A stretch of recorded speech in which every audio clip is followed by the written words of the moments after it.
तो hello friends, आपका फिर से स्वागत है। और ये आज की दूसरी वीडियो है जिसमें हम डिस्कस करेंगे बैंक निफ्टी के ट्रेड को।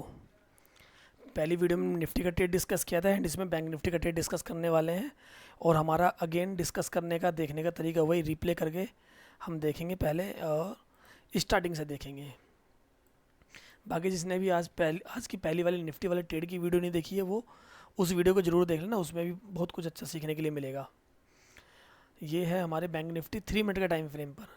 अगेन अगर आप इंटरडे में ट्रेड करते हो तो 3 मिनट 5 मिनट एक अच्छा टाइम फ्रेम है। 1 मिनट भी अच्छा टाइम फ्रेम है, बट वो बिगिनर्स के लिए नहीं है, वो एक्सपर्ट्स के लिए है या जो बहुत फास्ट ट्रेड करते हैं। क्योंकि वहाँ पर आपको 1 मिनट में सोचने सोचने समझने का टाइम नहीं है कि भैया आपको सोचोगे समझोगे। वहाँ आपको फटाफट एंट्री एंड एग्जिट करना होता है। अगर आप वहाँ थोड़ा भी रुकोगे तो आपका एसएल चला जाएगा। छोटे एसएल छोटे टारगेट के साथ वहाँ पर हम स्कैल्प करते हैं। तो भाई देखिए ज़रा, मैं एक बिगिनर्स के लिए बात करूँगा। ये है हमारा बैंक निफ्टी का चार्ट 3 मिनट के टाइम फ्रेम पर। ये फर्स्ट कैंडल की ओपनिंग होती है, बल्ब आया नहीं, एरो तो आ गया है बट कोई नहीं। यहाँ देखो ज़रा, ये हमारी सीपीआर की लाइन है। मैं इनको फिर से हटा देता हूँ। इनके बारे में हम कभी लाइव में डिस्कस करेंगे, कैसे हमारा इंडिकेटर मिलेगा, क्या कुछ है, सब कुछ मैंने उस वाली वीडियो में, आज की जो पहली वीडियो थी निफ्टी, उसमें सब कुछ बताया हुआ है। यहाँ देखो ज़रा, एरो आ चुका है, बल्ब आ चुका है। हम बल्ब आने के बाद रिवर्स ट्रेड नहीं लेंगे। रिवर्स ट्रेड के लिए हमें एक और कंफर्मेशन चाहिए, क्योंकि बल्ब आने के बाद तो ये मूव अभी और भी नीचे जा सकता है। बल्ब का मतलब ये नहीं कि यहीं से रिवर्स हो जाएगा, नहीं। हाँ तो फ्रेंड्स, मैंने बीच में वीडियो पोस्ट की थी क्योंकि पड़ोस में कंस्ट्रक्शन वर्क चल रहा है, उसकी वजह से ना थोड़ा शोर आ रहा है। तो हम यहाँ पर थे कि भाई ये जो बल्ब है, बल्ब आने के बाद हमें तुरंत रिवर्सल ट्रेड नहीं उठाना है, हमें वेट करना है एरो आने का। बल्ब आया है, ये और थोड़ा बहुत नीचे जा सकता है, ये रहा। तो हम इसको कंटिन्यू करते हैं, देखते हैं। देखो अभी टाइम बिता रहा है। देखो अगर हम कोई कहे कि देखो हमने ये ट्रेड क्यों नहीं उठाया, ये क्यों नहीं किया, क्योंकि देखो ज़रा, यहाँ मुझे बल्ब मिला ही नहीं था। अगर हाँ यहाँ मुझे बल्ब मिल जाता, एरो होता, तो मैं इस ट्रेड यहाँ से नीचे आने का सोचता, और उस केस में मेरा एसएल बहुत बड़ा होता। लेकिन मुझे ऐसा कुछ इंडिकेशन नहीं मिला, इसलिए मैंने पूरा का पूरा मूव हम छोड़ के बैठे हुए हैं। अब हम देख रहे हैं कि हमें ऊपर का एक मूव मिलता है कि नहीं मिलता है। देखो ज़रा, यहाँ हमें एक ऊपर का एक मूव मिला है। ये रहा, बल्ब आ गया, एरो आ गया, एंड ये एक एरो के बाद एक ग्रीन कैंडल मिली और यहाँ हमारी एंट्री बन गई है। लेकिन यहाँ पर एंट्री बल्ब एंड एरो के हिसाब से तो बनती है, लेकिन मार्केट में हमें एक देखें इंडिकेटर है, ये भी एक इंडिकेटर सीपीआर। कभी भी अगर प्राइस सीपीआर के बीच में फंसा हो तो इस बात को नोट कर लेना कि कभी भी अगर प्राइस सीपीआर के बीच में है, ये सीपीआर की लाइन है ब्लू वाली, ये फ्री इंडिकेटर आपको मिल जाएगा। इंडिकेटर आप चाहे आपका कोई भी ब्रोकर है उसके चार्ट पे भी मिल लग जाएगा, और ट्रेडिंग व्यू पे तो मिल ही जाएगा सीपीआर। अगर प्राइस कभी भी सीपीआर के बीच में है तो ध्यान रखना, आपको ये ट्रेड करना ही नहीं, चाहे कोई भी आपका सेटअप क्यों ना हो। अगर यहाँ कोई सेटअप बन रहा है कि भैया यहाँ ऊपर जाएगा, तो अगर आपको बाई साइड में जाना है तो आप इसके ऊपर ही ट्रेड लेना, और नीचे का ट्रेड लेना है तो इसके नीचे ही ट्रेड लेना, नहीं तो आप ट्रैप हो सकते हो। और यहाँ ऐसे ही हुआ देखने के लिए कि भाई देखो, हम यहाँ पर ट्रैप भी हो गए हैं, यहाँ हमारा एसएल चला जाएगा। ये तो मुझे पता है, लेकिन रियल में भी ऐसे ही चांसेस होते हैं। ज़्यादातर ये रिस्की ट्रेड होता है। और यहाँ तो खैर चार्ट बन गया, चार्ट बनने के बाद मैं रिप्ले में बात कर रहा हूँ, मैं इसको हटा देता हूँ फिर से, क्योंकि अभी हमने इसके बारे में डिस्कस नहीं किया। ये तो मैंने बीच में आया तो मैंने बता दिया। लेकिन अगर हाँ इसके बेस पे हम ट्रेड लेते तो देखो हमारा एसएल कितना जाता, हम उसके बारे में बात कर लेते हैं। ये रहा, हमारे बाइंग एंट्री बन रही है इस पॉइंट पर। ये बल्ब आया, एरो आया, एक ग्रीन कैंडल चाहिए थी, और यहाँ हमारी एंट्री होगी। एसएल क्या था हमारा, एसएल 125 पॉइंट का एसएल, जो कि अपने आप में एक बड़ा एसएल है, लेकिन ये काफ़ी हद तक सेफ भी होता है। अब हम देखते हैं ऊपर कितना जाता है और कहाँ हमारा एसएल। लेकिन इसके लिए हमें स्ट्राइक प्राइस क्या लेना रहता है। देखो मार्केट हम यहाँ एंट्री बना रहे हैं इधर कहीं 51,600 के आसपास, तो हम अपना जो लेंगे वो 51,500। कोशिश करना आईटीएम, ठीक है ना, आईटीएम करो, 100 पॉइंट के अंदर की कर लो, डीप आईटीएम मत जाओ। ये रहा 3 मिनट में यहाँ कहीं एंट्री बनेगी इस कैंडल पे, इस कैंडल के हाई पर, यानी इधर कहीं एंट्री बनाएंगे हम।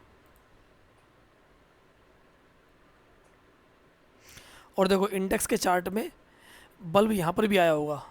देखो यहाँ तो हमें एंट्री में बन गई है, इसने तो बोल दिया है, और इंडेक्स ने हमें एंट्री नहीं बोली। अगर आपको डाउट लग रहा है, थोड़ा बहुत डर लग रहा है, तो आप इंडेक्स से भी इंडेक्स के चार्ट पे भी देख लो कि वहाँ भी हमें कन्फर्मेशन मिल जाए तो वो और अच्छी बात होती है, अच्छा मूव मिल जाता है। यहाँ पर देखो जरा, यहाँ बल्ब आया था, एरो आया, एरो के बाद एक ग्रीन कैंडल चलती है, यानी यहाँ पर एंट्री बन रही है, लेकिन इसने पहले बोल दिया। अगर हम इसके हिसाब से चल रहे हैं तो देखो क्या होगा हमारा, बस ज़्यादा नहीं 25 पॉइंट के आसपास ये हमें मिलेंगे, और ये मिल भी नहीं पाएंगे बेसिकली। हम यहाँ या तो कोस्ट टू कोस्ट निकल जाएंगे डर से, या और अगर हमने होल्ड किया तो भाई फिर हमारा एसएल जाएगा। कितना बड़ा एसएल है, ये एसएल है, और यहाँ जो हमारा एसएल, यहाँ की तो एंट्री नहीं बन रही, लेकिन हाँ अगर हम यहाँ फिर भी एंट्री बनाते हैं तो भाई इस पॉइंट पे हमारी एंट्री बनेगी। क्या हो गया इधर, और हमारा एसएल रहेगा ये वाला 56 पॉइंट का हमारा एसएल रहेगा। चलो तो भाई देखते हैं ज़रा, 52 पॉइंट से पहले हमें मना कर दिया कि देखो रेड एरो आ गया। अब समझो ज़रा, देखो ज़रा, हमारा एग्ज़िट करना कब होता है, या तो एक बल्ब के बाद ऊपर बल्ब आए तब हम एग्ज़िट करते हैं, या अगर हमें रेड एरो आ गया तो हम यहीं पे एग्ज़िट कर जाना था। यानी हमें अब पूरे एसएल के लिए नहीं बैठना है, हमें रेड एरो आ गया भाई एग्ज़िट कर जाओ। इस बात को नोट कर लेना कि अगर हमें एंट्री बनाने के बाद रेड एरो आ जाता है, बल्ब से पहले रेड एरो आ जाए, तो भाई आप तुरंत एग्ज़िट कर जाओगे। और यहाँ पर अगर हम एंट्री करते तो यहाँ हमारा एसएल चला जाता, और कितना एसएल जाता हमारा 17 पॉइंट का हमारा एसएल चला जाता, 17 पॉइंट। अगर हम यहाँ 25 पॉइंट नहीं लेते हैं तो 17 पॉइंट का हम एसएल, या चलो मैक्सिमम 20 पॉइंट का एसएल हमारा चला जाता। और अगर थोड़ा सा होल्ड करते तो यहाँ थोड़ा सा ऊपर की तरफ बाइंग, थोड़ा सा मूव आया, हम एग्ज़िट कर जाते, क्योंकि हमें रेड एरो आ गया है तो या तो साइडवेज होगा या टाइम बिताने वाला है। तो रूल के अगेंस्ट कभी नहीं जाना भाई। ये क्या है, सबको अभी आना है क्या? देखो ज़रा, अब यहाँ फिर से देखो ज़रा, बल्ब आया, एरो आया, फिर से ये ऐसा कैसे ही, देखो अब साइडवेज है, चलने दो।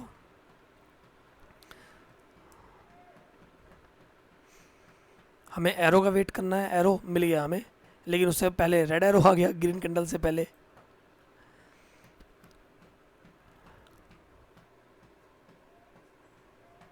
ये देखो, यानी हमें इतने टाइम तक कोई भी 11:30 12 का टाइम हो चुका है, मार्केट में देखा जाए तो हमें कोई ट्रेड नहीं मिला है, नहीं मिला है, हम शांत बैठे रहेंगे।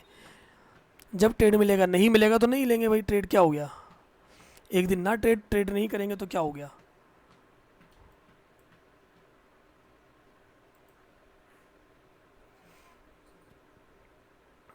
देखो ज़रा समझना, यहाँ पर बल्ब आया, एरो आया, बहुत ढंग से समझते हैं। देखो ज़रा, नीचे ऊपर का ट्रेड तो नहीं मिला, लेकिन यहाँ देखो बल्ब आया, बल्ब के बाद एक और दूसरी कैंडल पे एरो आ गया। एक कैंडल हमें रेड चाहिए थी, ये मिल गई रेड कैंडल, और यहीं से हमें नीचे का एक मूव मिल गया। यहीं पर ये रहा एसएल, और हमें इसी कैंडल पे यहीं पर हमें क्या है, बल्ब भी मिल चुका था। देखो ज़रा, मैं दोबारा प्ले कर देता हूँ यहाँ से, ये रहा, एंट्री होने के तुरंत बाद हमें बल्ब शो हो जाता है, तो यानी एग्ज़िट कर जाओ, एग्ज़िट जो भी मिले एग्ज़िट कर जाओ। ये रहा। हालांकि देखो अब जरा थोड़ा ऊपर जाके फिर नीचे आया, लेकिन हम तो यहाँ एग्ज़िट कर जाना था हमें। देखो फिर से, देखो फिर से एंट्री बनी। अब एंट्री क्या बनती है, ये रहा बल्ब, एरो, एरो के बाद एक ग्रीन कैंडल, और इसके ऊपर हमें एंट्री बनानी है। इस पॉइंट पर एसएल थोड़ा सा बड़ा होगा, अगर आप इतना बड़ा एसएल ले सकते हैं तो लें, अदरवाइज़ अवॉइड कर दें ट्रेड को। और ट्रेड स्ट्राइक प्राइस क्या लेंगे हम, इधर कहीं हमारी एंट्री बनेगी 51,400, तो चाहे तो आप 51,400 लो, 51,300 की कॉल लो, या और डेप्थ में जाना चाहो तो डेप्थ में ले सकते हो। कितना, मैं 51,300 की बात करता हूँ, 51,300। ओटीएम से बचना है, अगर अच्छे पॉइंट चाहिए तो ओटीएम से बचो।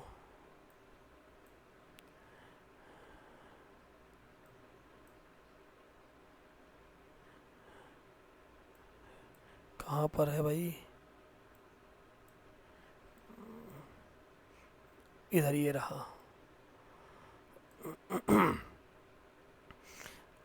इस पॉइंट पर हमारी एंट्री बनेगी, इस कैंडल के हाई पे, दोनों में सेम एंट्री बन रही है, सेम एंट्री बनेगी दोनों में। इधर इसके इसके हाई पे बनानी है, इधर भी वही। अच्छा ठीक है, एक कैंडल का आगे पीछे चल रहा है, कोई दिक्कत नहीं। ये देखो जरा, जैसी हाइट टूटेगा हम एंट्री बना लेंगे। एंट्री बन जाएगी इसी कैंडल पे, इस कैंडल पे एंट्री बनेगी। और देखो जरा मूव देखिए जरा, बल्ब आ गया, एग्जिट कर जाना था, होल्ड करना है तो एसएल ट्रेल करो, एक अच्छा मूव देखने के लिए मिलेगा। चलिए भाई, अगर देखे जाए तो हमें यहाँ एक ही कैंडल पे 66 पॉइंट, अगर आपने थोड़ा सा होल्ड किया तो देखो जरा, यानी कितने पॉइंट्स मिले। अब इतने पॉइंट्स अगर आपको मिल रहे हैं 200 पॉइंट्स, तो 200 पॉइंट्स में आप क्या 50 पॉइंट या 100 पॉइंट नहीं लोगे? यहाँ से मूव मिला, आप क्या करोगे? देखो एसएल क्या लगाओगे, ये आपका एसएल था, आप उठा करके अपना कोस्ट टू कोस्ट। लेकिन अगर बड़ी कैंडल बन जाए तो उस बड़ी कैंडल का 50% आप एसएल, आपका एसएल होना चाहिए 50%, यानी इधर का ही होगा। अगेन नेक्स्ट कैंडल बन गई, देखो ये बन गई, आप इसका 50% लगा लो एसएल, ट्रेलिंग एसएल बोल रहा हूँ मैं, ठीक है ना। ये आपका यहाँ, और आप यहाँ एग्जिट कर जाओगे। इधर कहीं आपका अगर आप ट्रेलिंग एसएल लगा दे तो यहाँ आपका ट्रेलिंग एसएल हिट हो जाएगा, जिसमें कितने 100 पॉइंट्स मिल रहे हैं। और अगर आप ये कि चलो भी अब तो बहुत ज़्यादा हो गया है तो कोई नहीं, जाने तो जितना ऊपर जा रहा है। तो देखो ज़रा, आपके पास अगर आपने 10 लोट लिए तो 10 में से 8 लोट आप इधर कहीं निकाल दो, 2 लोट को होल्ड करो, या तो वो नीचे आकर के कोस्ट टू कोस्ट कट जाएंगे या और बड़ा मूव मिल जाएगा। तो इस टाइप से हम ट्रेड करेंगे। अब देखो ज़रा, बल्ब आ गया, एरो आ गया, बल्ब एरो, एरो कितनी कैंडल बाद आया? 1 2 थर्ड कैंडल पे आ गया। एक रेड कैंडल फिर से बन रही है, इसकी रेड कैंडल के नीचे हम ट्रेड कर लेंगे। देखो जरा, मिल गई एंट्री हमें, ये देखो, और बल्ब भी साथ आ गया इधर। अब ये क्या है, क्या कैलकुलेशन है? क्योंकि एक भाई साहब बड़े अच्छे तरीके से कमेंट कर रहे थे वीडियो पे, तो भाई उनको नहीं मालूम कि इसमें ये पूरा का पूरा बहुत सारे इंडिकेटर्स हैं, जिनको मिला करके मैंने इसको आसान करने के लिए यहाँ पर बल्ब एंड एरो से पूरा का पूरा पूरी की पूरी स्क्रिप्ट बनाई हुई है। इसलिए इसमें पूरी कैलकुलेशन भरी हुई है कि कहाँ क्या है एंट्री, क्या है एसएल है। तो ये हमारा कितने पॉइंट्स मिल गए? 260 पॉइंट अगेन।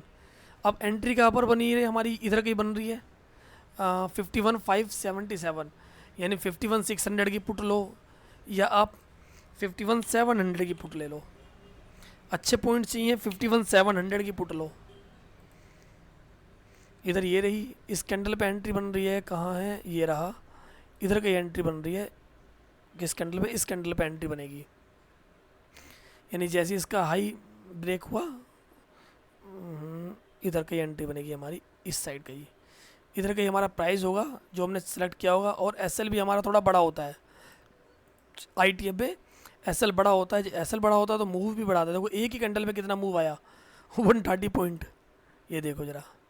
और 130 पॉइंट पे इसने तुरंत एरो आ गया, बल्ब आ गया, एग्जिट। और फिर देखो क्या हुआ, थोड़ा नीचे आया, फिर उसके बाद एक मूव और ऊपर मिला। और आपको एसएल लगाना तो 50%, आपका एसएल जाएगा नहीं, उसके बाद आपको और मूव मिल जाएगा, ये रहा। देन उसके बाद ये इधर का ही। अब आप ये खुद डिसाइड करना है कि आपको कितने पॉइंट्स लेने हैं। 50 पॉइंट लेकर निकलना है, 30 पॉइंट लेकर निकलना है, या बल्ब आने के तुरंत बाद निकलना है, या एक बल्ब आने के बाद आपको फिर होल्ड करना है। तो ये ट्रेड हमारे कुछ 2 ट्रेड इधर बने। देखो जरा, एक अभी मूव आया बट प्राइस आपका इधर का ही गया, और देखो रिवर्स हो गया। और देन उसके बाद देखो जरा अब क्या होता है, जरा यहाँ देखो, 1 मिनट भाई रुक जा। बल्ब 1 2 3 कैंडल पे आया, देन उसके बाद ये। और अब देखो जरा एसएल कितना बड़ा है भाई, क्या आप इतना बड़ा एसएल लोगे? क्वेश्चन एसएल का आता है, एंट्री करना का नहीं है कुछ, क्वेश्चन आता है एसएल का कि क्या आप इतने बड़े एसएल के साथ ट्रेड करोगे? 338 पॉइंट का एसएल है, इतना बड़ा मूव मिला भी नहीं है। देखो तुरंत बल्ब आ गया है। और अगर आपने मान लो इतना बड़ा रिस्क ले ही लिया है, तो एंट्री करने के बाद आपको फिर इतना बड़ा एसएल नहीं लेना। अगर इतना बड़ा, तो फिर आप सिर्फ ये एरो का जो पिछला एरो आया है, उस एरो की जो कैंडल है ना, ये आपका एसएल लेना, इससे ज़्यादा दूर मत जाना। अगर इतना दूर आप निकल चुके हो तो बल्ब के बाद। और 1:1 या 1:2 ऐसे ट्रेड नहीं सोचने। बल्ब आ गया है, बल्ब ब्लिंक हुआ, भैया एग्जिट कर जाओ, वेट मत करो कि किसी और जगह का बड़ा मूव मिलेगा। आपको मूव मिल चुका है, 20 30 50 पॉइंट मिल चुके हैं। इसमें आपको कितने पॉइंट मिले होंगे? ये कैंडल छोटी नहीं है, 60 70 पॉइंट ईजिली मिले होंगे। अगर आप देखना चाहो तो देख लो, देख लेना भाई। ये कैंडल है, ये रही, हमें एंट्री मिल रही है 254 वाली कैंडल पे एंट्री मिल रही है। आप लगा लेना कोई भी अपना स्ट्राइक प्राइस और देख लेना कितने पॉइंट्स मिलते हैं अगर हम इसको कंटिन्यू करते तो ये हमारे कुछ ट्रेड बने हैं बैंक निफ्टी के मैंने वहाँ डिस्कस किए, बैंक निफ्टी के यहाँ डिस्कस किए, और इस वीडियो को यहीं पर हम क्लोज़ करेंगे। बाकी इसमें अब ऐसा कुछ है नहीं, चल ये 2-3 कैंडल थी, अब काम ख़त्म। ठीक है भाई, अगर ये वीडियो अच्छी लगी है तो भाई देखो बहुत अच्छी बात है, और अगर वीडियो बेकार लगी है, इसमें मैंने कुछ गलत बताया है या कुछ गलत सिखाया है, तो भाई वीडियो को डिसलाइक सिर्फ करके मत छोड़ना, डिसलाइक के बाद एक कमेंट भी करना, जिससे कि मैं इम्प्रूव कर सकूँ अपने आप को और तुम्हें कुछ अच्छा करा सकूँ। क्योंकि मेरा मोटिव सिर्फ ये है कि तुम भी प्रॉफिटेबल हो। अगर कोई लॉस में चल रहा है या उल्टे सीधे ट्रेड ले रहा है तो वो उल्टे सीधे ट्रेड ना ले, ओवर ट्रेडिंग ना करे, प्रॉफिट में रहे, सबका पैसा है, ठीक है ना, सब बढ़ें, अच्छी बात है। तो भाई आज की वीडियो यहीं क्लोज़ करते हैं, और बाकी जो भी था कुछ चीज़ें मैंने बताई हैं वो वीडियो नंबर 1 में बताइए। आज की जो वीडियो 1 थी निफ्टी वाली, कि कैसे आप ये इंडिकेटर पाओगे और कहाँ क्या कुछ है। बाकी कल एक मैं सेशन भी लेने वाला हूँ, Q&A सेशन है, इस एरो से इंडिकेटर से रिलेटेड ही है, तो वहाँ पर भी हम डिस्कस करेंगे उसके बारे में। चलिए अभी दोबारा कंस्ट्रक्शन वर्क शुरू हो गया, हमारी वीडियो भी दी एंड होती है इसी के साथ।